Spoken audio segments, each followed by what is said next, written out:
Alright, so here's part 3 of the motor install. I have attached the motor to the original mounting bracket. It's very secured, it's on its insulators. I've harvested a Girard style motor connector from an old ALIIIIVVEEEE turntable which uses a similar motor. And as far as I remember, these just plug in down here. Yep, that one does, and that one does. So now what we need to do is we need to wire this up so that it works. Now previously we had all of this circuitry in here. I've just disconnected that. And all we have to do is give one side directly to the AC line and the other one will go through the switch. So I just need to make sure what that is. And that can be done with a simple continuity test. So let's get a meter. Alright, so what we're trying to look for here is what side the constant is and what side the switched is. So that's obviously the switch side. Or let's see here. Let's go back down to the bottom. There we go. Alright. So that is before the switch.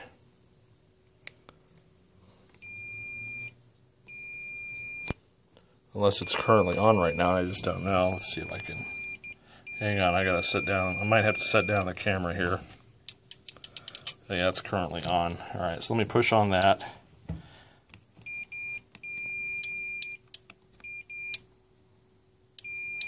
Okay, so the middle pin is the switched pin, and that's the constant one. And that one just doesn't mean anything. Okie dokie, well that will be easy.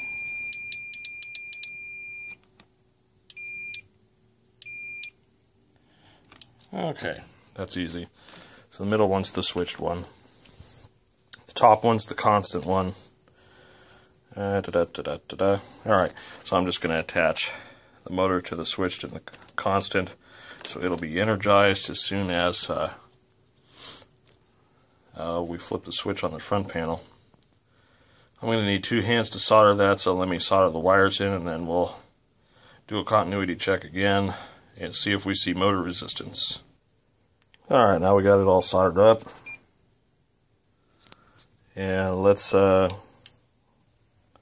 if I can get a continuity check here. That's on.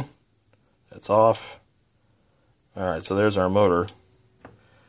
And if we unplug our motor, yep, okay. So we're good there on the wiring. That's all nice and tidy, and I don't have to go through the phasing network anymore. I'll probably end up just slicing the foil traces on those, so I don't anticipate finding another motor for this thing in the original fashion, since it's been a long couple months and I haven't, or not a couple months, a month or so, and I haven't found one yet. I gotta find out why this isn't resetting. It's not behaving like it should. Not sure why that is yet. I think there's supposed to be a spring here or something, but that wouldn't make sense because it doesn't pull it to the off state. Alright, so let me reset the cam and then we'll see where we're at from there. So let's go to reject.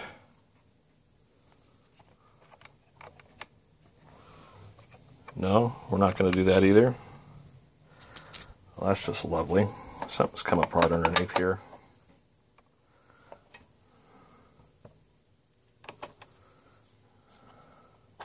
Let's force it to do the reject cycle. Problem with this thing is you can't reach underneath here. It's almost impossible. Come on. Alright, let me put the camera down. Alright, so I got the camera set. The switch is now in the off position. So now all we need to do is get the pulley mounted and set the height on that. I'll need to bend this bracket a little bit so that the belt isn't rubbing on it. And then we can put it all together and run it and see how it behaves. Alright, so I got the pulley mounted. It's about at the right height here for the derailleur. We've got a platter with a belt on it. And I want to see, hold on just a second, where the belt lands. This is always tricky to do one-handed. So, as you can see, or maybe you can't see, let me get a flashlight and I'll show you. So here it is, and you can see the positioning of the belt is that it's rubbing on the derailleur right now. There's not much of a change that needs to be made. Move it over maybe, I don't know, 10 degrees, not too much. And then I should be able to clear that mess, and we can give this thing a whirl and see what it does. So this is a two-hand job. Let me tweak it a little bit. Okay, so there's my little tweak. You can see there it looks much better. Much more clearance. So if I could bend it back just a smidge, just so that the derailleur's got a little bit better contact with it. But otherwise it's looking pretty good, and then we can do a final speed test. Okay, so we got all the power and everything hooked back up. Let's see if it's actually going to work or not.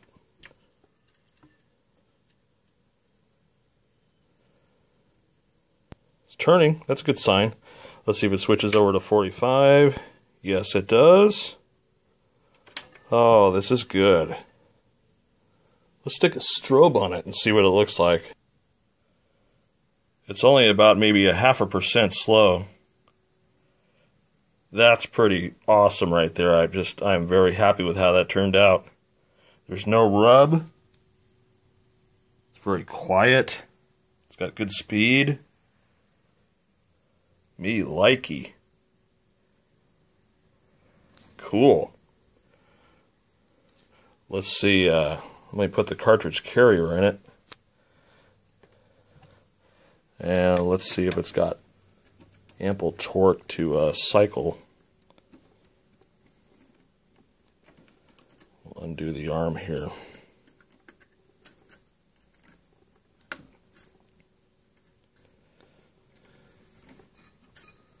Come on. It's hard to do this one-handed. Alright, let's see if it'll do the automatic from a dead stop.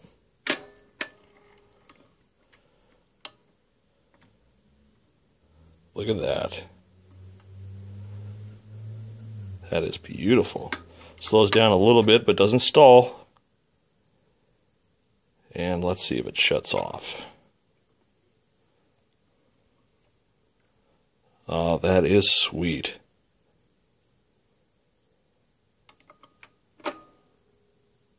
My work here is done.